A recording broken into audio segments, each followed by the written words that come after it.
আরেক ভাই বলছেন দোয়া করেন, দোয়া করে দেন আমি যেন। আচ্ছা, আল্লাহ পাক আপনার মনের আশা পূর্ণ করুক, ভালো রাখুক আপনাকে। তারপরে আরেকজন লিখছেন, ভাইয়া আমার জন্য দোয়া করেন যেন আম, আমি যেন সৌদি মেয়েকে বিয়ে করতে পারি। আলহামদুলিল্লাহ। সৌদি মেয়েকে বিয়ে করবেন? সৌদি মেয়েকে বিয়ে করা যে কত টাফ সেটা কি আপনি জানেন?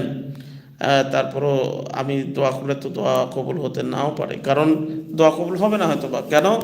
যে সৌদিতে আসলে মেয়েদের যে যত ডিমান্ড, আমাদের দেশের মতো তো না।